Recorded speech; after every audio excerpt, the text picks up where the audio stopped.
Hey folks, AceTCG here, and in today's video we have a pretty cool deck profile of BT7, so this is going to be my first BT7 video.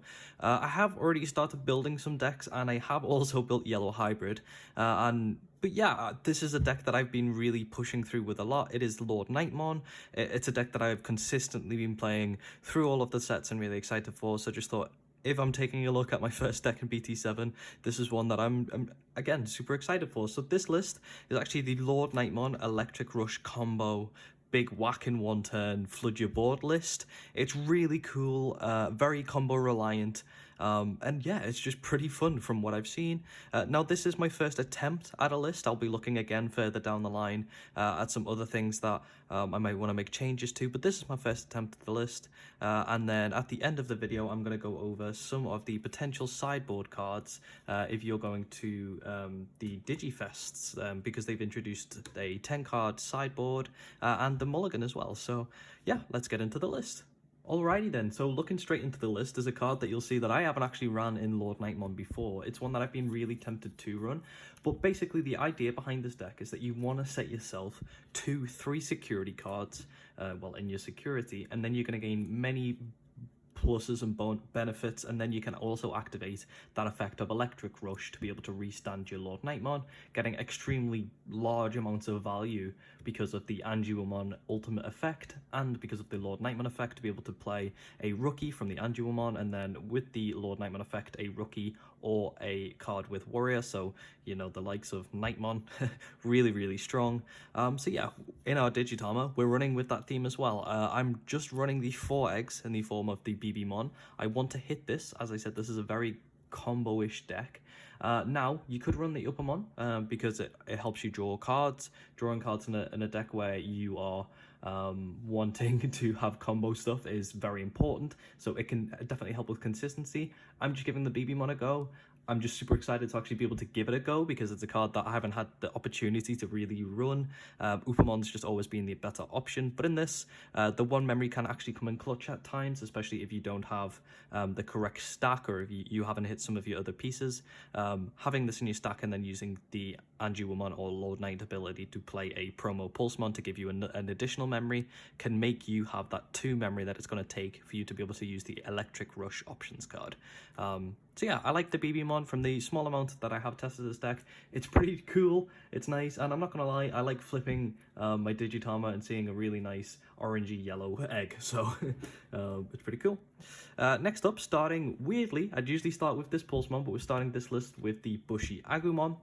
So I'm running 4 in this list, and the reason that I am is because this deck really optimizes on the potency that this card has. You being able to flood your board is great, but you being able to flood your board with cards that can then immediately attack is even stronger. So for Bushy, I don't think I have to talk about it too much. It sucks if you have to hard play this for the cost of 5, it really does.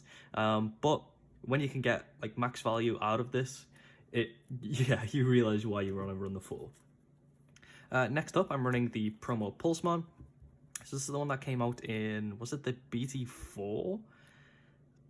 Maybe it might have been the BT4 pre-releases as the thing, maybe later actually as the initial prize. I think it was BT4 for the regular art and then BT5 or 6 for this one.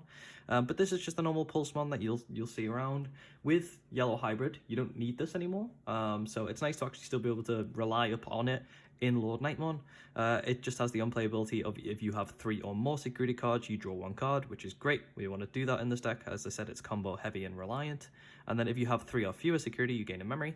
So like I said, this can really come in clutch alongside the BB-mon, because if you don't have your pieces, you can swing with your stack, gain a memory from BB-mon, and then play a Pulsemon using either Anduamon, the ultimate ability, or LordKnightmon's ability to play the Pulsemon for free, and then you'll gain that memory and a draw as well if you're on the 3, which is fantastic, because then you'll have the 2 memory if you're in a sticky spot, and then you can, again, play your Electric Rush, which is what we want to do in this list. We want to be restanding LordKnightmon or our backup Mega, which you'll see.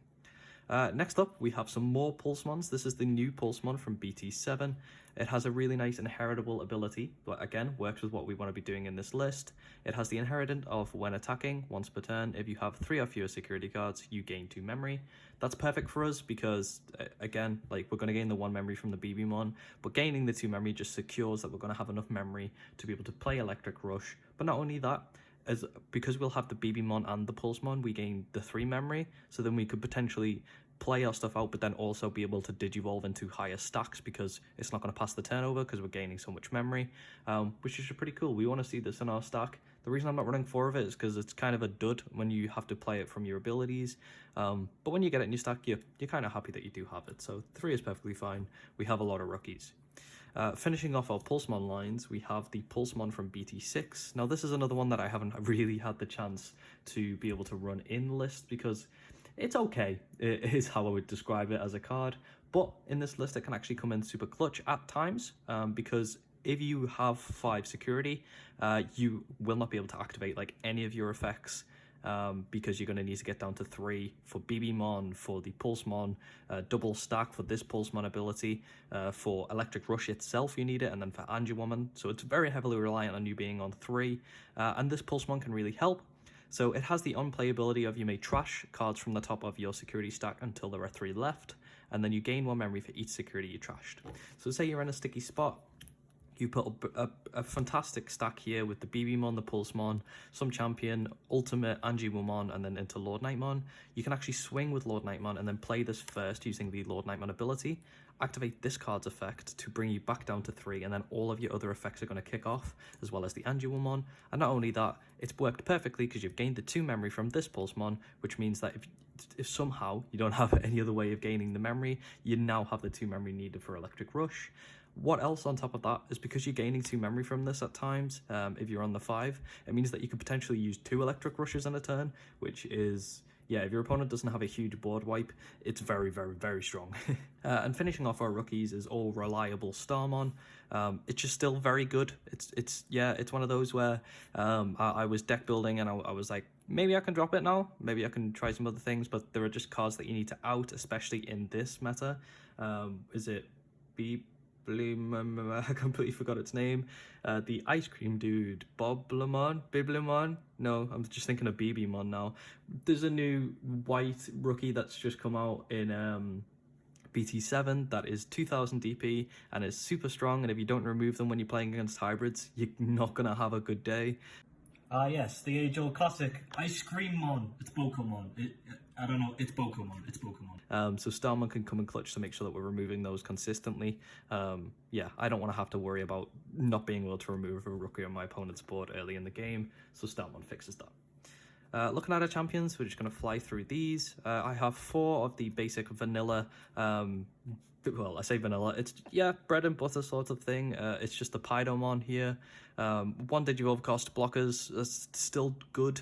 I mainly run this because it's a 1 Digivolve cost. However, if you are being rookie rushed by someone, it's a great deterrent to stop your opponent from swinging. So yeah, it's just that, to slow your opponent down. It's more of like a facade than an actual like blocker, really. Just having 1 up stops your opponent from overly committing with rookies and stuff and makes them have to think.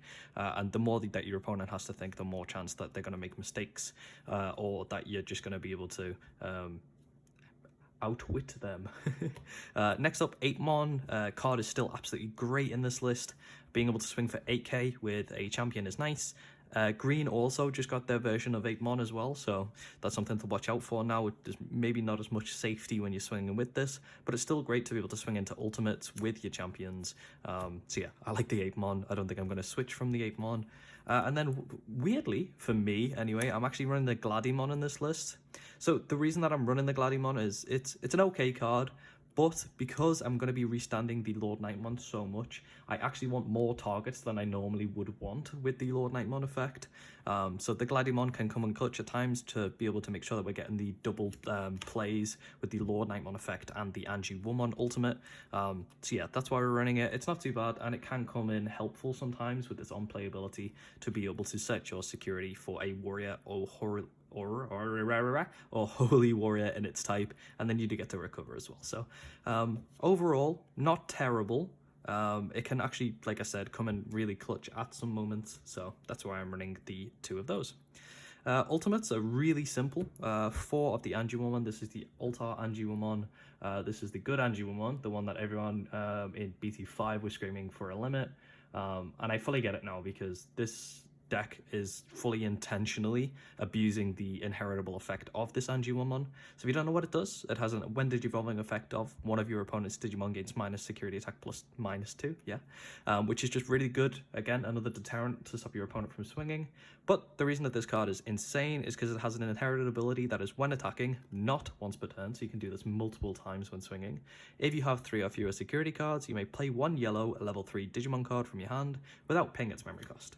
So the plan of this is we're going to restand a LordKnightmon once or twice, and we're going to be able to get potentially 2 or 3 rookies played for free just because of this inheritable effect. And then on top of that, LordKnightmon's effect also playing rookies or warriors or holy warriors just means you're going to potentially get 6 cards played if you restand LordKnightmon twice, which is, yeah, that's pretty good. 3 swings, play 6 cards for free. Yeah, I'm pretty happy with that, I guess. And this is one of the cards that you can play for free. Knightmon, of course, we're running the 4 Knightmon. This is the last of our ultimates. We can play this as a target to be able to play from the LordKnightmon, which is just really, really cool, really good. A little bit of removal potential as well. Or you can just use its ability to stick on a rested Mega, because not necessarily do we want to be swinging always at security with the LordKnightmon. If there's an opportunity to swing at one of your opponent's Digimon, usually I'd take that so that your LordKnightmon's not going to die on its first swing, just for safety reasons. And then this is the main card itself, LordKnightmon. So I was told that LordKnightmon is actually a guy, but yeah, that's cool. I really don't. It doesn't bother me. It doesn't discriminate. But yeah, this is LordKnightmon. No matter LordKnightmon's gender, I am a simp. So yes, simp for LordKnight. LordKnight is great. It has the when attacking ability of you may play a yellow level 3 Digimon card or a yellow Digimon card with Warrior in its type from your hand without paying its memory cost. So we're going to be on top of an Angiwomon with the LordKnightmon, swinging with the LordKnightmon, and we're going to be able to play either 2 rookies or a rookie from the Angiwomon and a warrior from the LordKnightmon ability, which is disgustingly good. Still very strong, and it's nice to be able to see that I can still be able to play this deck that I love and this card that I love 2-3 sets after because of EX as well. Now this is a little bit of a weird one. So in this slot, usually, I'll show you in the sideboard cards, there are other options that I probably run here. Sakuyamon, Dynasmon, Kentorasmon, the new Kazuchimon that just came out, or even Serafimon that just came out in BT7. But I've decided to go with the yellow Wargreymon that we used in BT4. Now the reason that I've done this is that instead of running a supporting card that's going to be able to digivolve on top of the Knightmon, I'm running another supporting combo card because I think it's really important that we're hitting a Mega that's going to give us a lot of value. So yeah, the reason that the Wargreymon is super cool is because it restands itself as well. So you can actually swing with this and then restand using its ability. It self-damages, which is important at times for us if we're not on that 3 security in our security stack. We can also have a little bit of removal because of its effect to give -6,000, and then you can restand it again with the Electric Rush, which we'll look at. Give it a bit of power, and then we'll just be able to manipulate the board with the Angiwomon to be able to play rookies for free, which is still pretty good. I'm a little bit undecided on this one. I think it's a nice backup at times and can come in really useful in certain matchups. Like as a prime example, playing against Jessmon, being able to just swing and then immediately kill their Blanc is pretty nice, really. It is pretty useful. So yeah, I'm trying it out now. I may end up switching this out as for a more supportive Healy Mega in the future. Burning over our options cards, we've got 2 Blinding Ray. Yeah, it's really good. It's doing exactly what we want to be doing in this list. We need to get our sec down to 3, so making sure that we have this in case we're still on like 4 is nice, and then you gain 2 memory, so you can then play Electric Rush, because Electric Rush is a 2 cost. So I'm running 3 Electric Rush in this list, which is a little bit heavy, because a lot of the LordKnightmon lists that I've seen already for BT7 are only running the 2. Now the reason I've decided to go with the 3 here is because it is, like I said, this deck it's a combo deck. I'm not trying to do the mid-rangey stuff that LordKnightmon as used to. I'm trying to have one huge turn where I'm going to be able to play one or even two of these electric rushes in a turn, play 6 Digimon, and pray my opponent has no answer, which really can come off because you swing 3 times with LordKnightmon, which each time is getting bigger because you're playing 2 cards with the Angelmon and LordKnightmon effect. And then when you play your first electric rush, this also gives 3000 to the LordKnightmon, so you're just making it stronger and stronger. LordKnightmon's not gonna die. Realistically, after your first swing, LordKnightmon's not usually going to die because you're going to gain 2k from the LordKnightmon effect to play 2, and then the 3k from the electric rush. And then if you play 2 more Digimon with the effects of the Angelmon and the LordKnight, it's even bigger. So you can just keep restanding it and flood your board, and then your opponents took 3 swings to the face. You could have damaged the board, and then some of the other options cards that we run in this list, like Spiral and Masquerade, means that we can flood our board and then wipe our opponent's board. And then how are you dealing with my board? That's the question that I tend to be asking a lot, is like, how are you dealing with this? So if you don't know what Spiral does, it's a 4-cost options card, which has the effect of, for each Digimon you have in play, activate the effect below. Whenever your opponent's Digimon gains minus 3000 DP for the turn. Now this is absolutely fantastic because we swing with LordKnightmon. Using the effects, we can get 6 Digimon out. We will have 7 out because of the LordKnightmon itself. And then you go Spiral Masquerade. I have 7 targets to give minus 3k to, which is just great. It's really fantastic. You can't really argue with that. There's not a lot that's going to be able to get through that. And then also, if your opponent just goes, okay, well, you don't have any defense, but then swings into this insecurity, again, you just do it. Early game, I'll sometimes flood the board with rookies because we're running so many rookies. And then again, if I have a Spiral, really set your opponent behind, puts them in a spot where they're not going to be able to recover. And then that's where you really shine. That's where you have time to be able to concentrate on your combo. I'm running a 1-of, and my last option card is a Yellow Memory Boost. This is the nice, beautiful alt art that came out in the box toppers for BT7. It's just a simple Yellow Memory Boost. I prefer this over the 6-cost one. Just because I feel like going first at times, if I don't have my Pidomon to put my opponent to 1, I'd rather put them to 3 with a Yellow Memory Boost and be able to gain either a champion if I'm missing it or a key piece to my combo. And then that delay effect to gain 2 memory is very useful because if you have your next card, your memory tamer out, and you're at 3, if you need to digivolve into the LordKnightmon in the same turn, so you're at 0 memory, you can crack this, and then you're going to be able to gain the 2 memory to then go into an electric rush. Or what happens a lot is if you do have this out as well, you'll gain potentially even more memory from all of the memory gainers that we've seen in the BBmon, both the Pulsemons. Yeah, it's good. And then you could potentially play 2 electric rushes in a turn if you have this, which is good. Very, very good. And then, yeah, to finish off the list, here it is. This is TK Takashi. Good card is still good, still the best tamer for yellow. Zoe's just came out, and Zoe is absolutely cracked in yellow hybrid. But as a generic yellow tamer, TK is the best one. And that's our list. Before we finish the video, I'm just going to go over some potential sideboard cards that could be good right now, and some cards that I was tempted to run on the list. Qmon stops your opponent from reducing Digivolve costs. The new ultimates for hybrid reduce the Digivolve cost to 1, so you can stop them from doing that, which is pretty cool. The other hybrids don't do that. They just change the Digivolution requirements. So they don't reduce the cost, they change the requirements. However, the ultimates do reduce costs, so you can stop them with that. Renamon's a card that I tried last set, which is pretty cool and can come in useful because you're playing so many cards.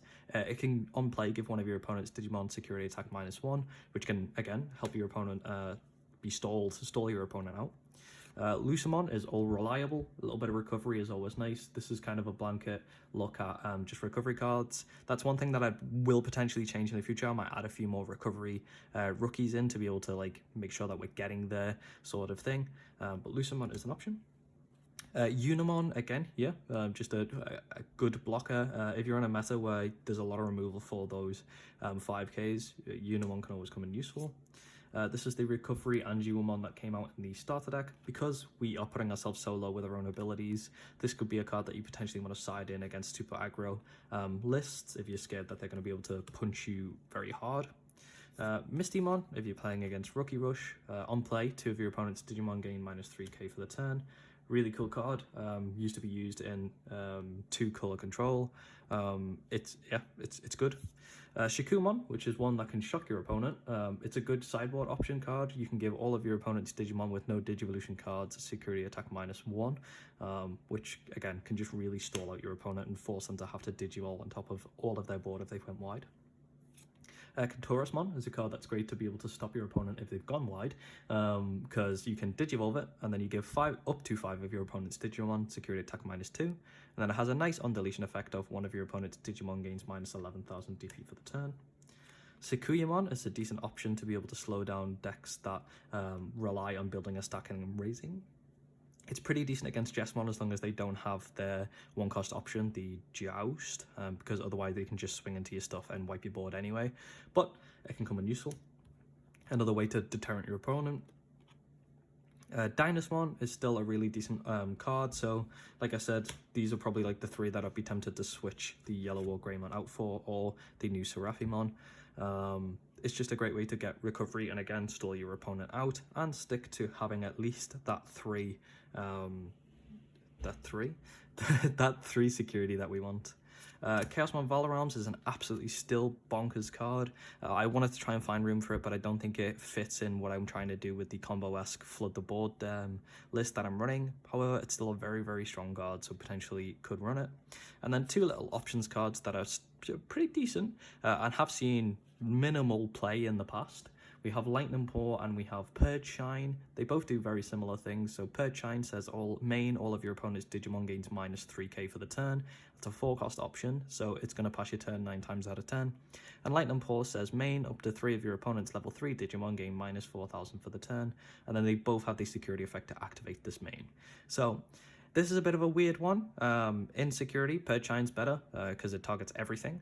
But on your turn, Lightning Paw is better because most of the time you don't want to pass your turn to give -3 to stuff. However, Purge Shine could be a card that you think about rotating in, because if you're playing Knightmons with the LordKnightmon effect, your opponent could be left with like 3k on all the stuff, so just Purge Shine it away the rest of the board instead of if you don't have Spiral potentially. But yeah, 9 times out of 10, Spiral's better in general, but just options cards for your sideboard potentially. And that's the list. That is LordKnightmon. Sorry if I've droned on a little bit too much. I'm super excited to play more of this list. I'm going to be playing it on my Twitch very soon. But yeah, have a great day, and the list will be below. Thanks for watching.